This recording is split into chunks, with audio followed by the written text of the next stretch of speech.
Myron Waldman was one of the great unsung American animators, having contributed to Betty Boop, Popeye, Superman, and Casper the Friendly Ghost.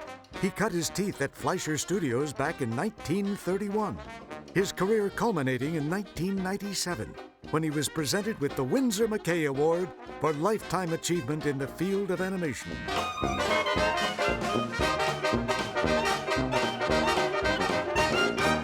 You started as an opaker. I happened to be very fast, so then they promoted me to inking. Fleischers were the only studio that paid overtime. So I learned quickly that way too, and they were nice to me, the people. They had to promote people very fast, and I was lucky, and they liked what they saw, and after 6 months, I was animating. Of course, they give you the crowd scenes to do because nobody else wanted to do them. And it finally worked out. Inside of 2 years, I became a head animator. Head animators were really the directors, actually. Dave Fleischer was credited with directing every single Fleischer cartoon. And he definitely had a hand in the direction of the cartoons, but a lot of the work, the day-to-day work of directing the cartoons was left to what they referred to there as the head animators.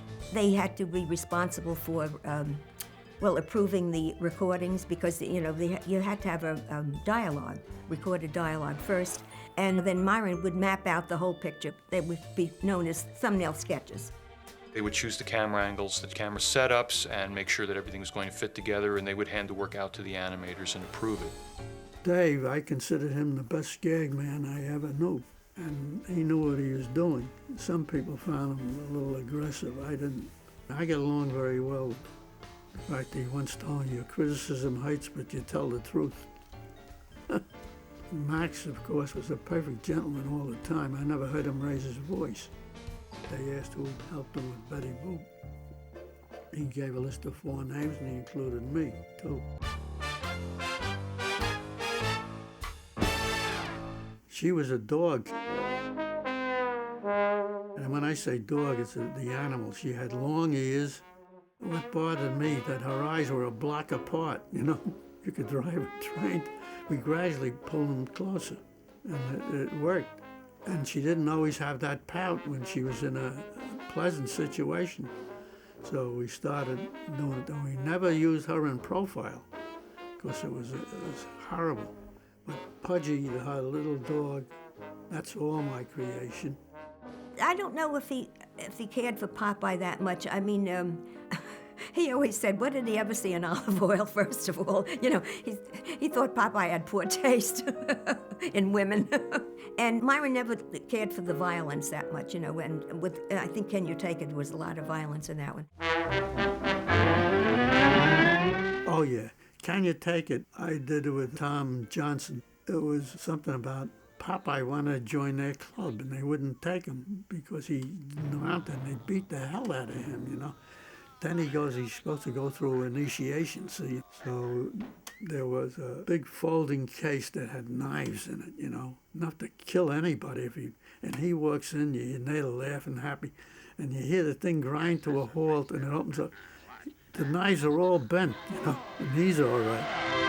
Curses! At the end of it, Popeye ends up in the hospital, finding out that he couldn't take it. Olive, I think, was nice. She gives him the spinach. He eats the spinach.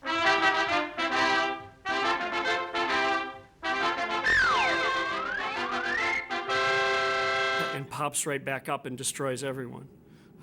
Yeah, I'll show you.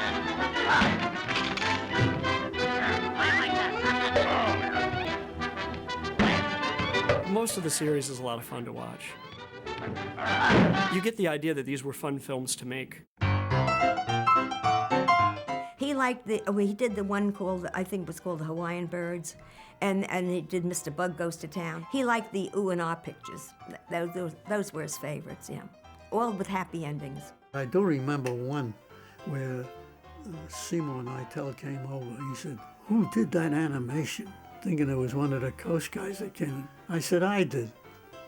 I said, yeah, I just use more drawings like they do, There was something about West Coast and East Coast animators that, never the twain shall meet, kind of. Good luck, they could have it. Somebody said to me, "Aren't you jealous? Look at the lines around the Roxy Theater where Disney's picture was playing." I said, "No, I just got a new contract with more money." That's why should I be mad? 'Cause I'm Popeye the Sailor Man. Up in the sky, look! It's a bird! It's a plane! It's Superman! When I look at those Superman cartoons they did, those cartoons look like they were enthused about doing these. These were different, these were great, and they knew they were great. They didn't want to do it because it cost them. Paramount did give them $100,000 for each picture, and they needed it. We had specialists do different things. I did the picture called $1 Billion Limited, which is in the archives in that museum down in Washington.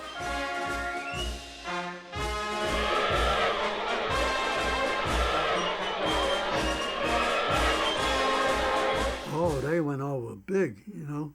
I did the Japa tours. That was already propaganda, you know. And I remember Secretary of State came through the studio at that time. And he came through my room.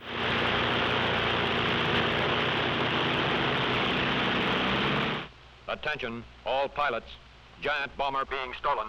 Take off immediately. This looks like a job for Superman. Animation was not a one-man job, you know.